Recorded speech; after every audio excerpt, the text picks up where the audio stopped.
जय जगन्नाथ। प्रकृत ये मानव शरीर जिते डोर डाउल हेले मध्य ताहा अस्थायी पानी फटका परी आज अच्छी तो काली नहीं। तेबे ये अस्थायी शरीर जो सुख मिलुछि ताहा निश्चित भाव में अस्थायी। यह केवे आमको चिरंतन सुख दे परिबो नाही। बुद्धदेव सेथिपाई स्थायी और चिरंतन सुखर अन्वेषण रे गृह त्याग करथिले। तांकर घर बाहरे से गोटे शव, जड़े रोगी और जड़े जराजीर्ण वृद्धों को से देखिले। यही दयनीय दृश्य गुड़ी से देखा परे से अनुसंधान करथिले मनुष्य किपरि इह जगतर दुखरु मुक्ति पाई परिबो एवं चिरस्थायी सुखर अनुभूति करि परिबो। से अन्वेषण करथिले मृत्युर कारण कौन, वार्धक्यर कारण कौन, रोगर कारण कौन।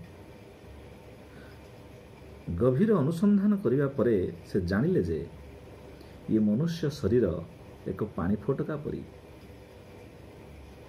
एवं मन आम शरीर रे रोग गुड़िकर मुख्य कारण। सेथिपई कहा जाए मन एवं मनुष्याणाम कारणम बंध मोक्षयः। आमे जदि शरीर विषय रे अत्यधिक चिंता करिवा ताहले आमे आमर समय गुड़िक अଯଥାରେ नष्ट हो जिवो। सेथिपई विलंब न करी खूब शीघ्र ये मनुष्य जन्मर ये शरीर विषय चिंता न करी अंतर्निहित दिव्योत्तर अनुभूति करने को चेष्टा करने उचित।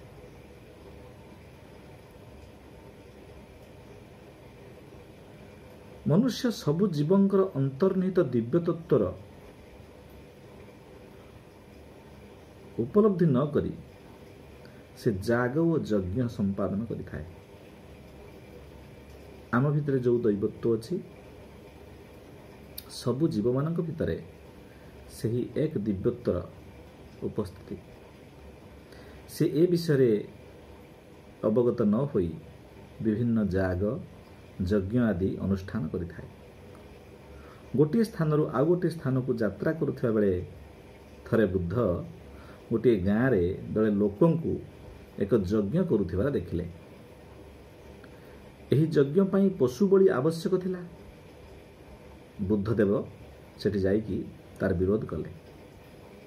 से सेमानकु कहिले जे सर्वव्यापी भगवान सबु जीवंक भितर वास करुछंती, तेणु जीव मानकु बलि देवा अनुचित।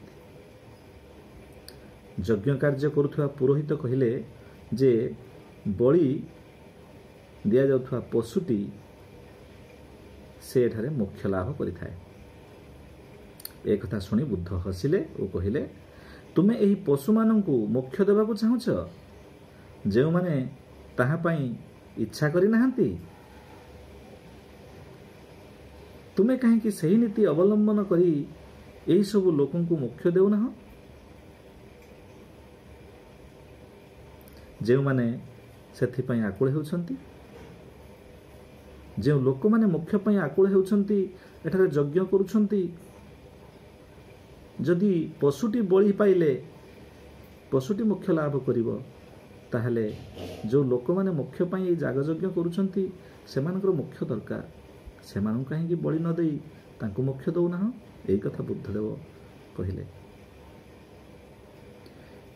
एही पशु माने मोक्ष लाभ करिवे बोली तुमर जुक्ति को मु स्वीकार करू नाही बोली बुद्ध जुक्ति कले। केउ उपनिषद बा वेदरे पशु बलि पई निर्देश दिया जाइछि?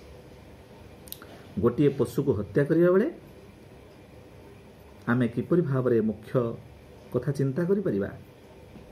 ଏହା ପୂରାପୂରି ମିଥ୍ୟାଚାର। ଏହି ପଶୁ ମୋକ୍ଷ ପାଇଁ କୌଣସି କାମନା ପ୍ରକଟ କରିନାହିଁ, କିନ୍ତୁ ତୁମର ମାତା ପିତା ପତ୍ନୀ ସନ୍ତାନ ବନ୍ଧୁବାନ୍ଧବ ଓ ଅନ୍ୟ ଅନେକ ମୋକ୍ଷ ପାଇଁ କାମନା କରୁଛନ୍ତି।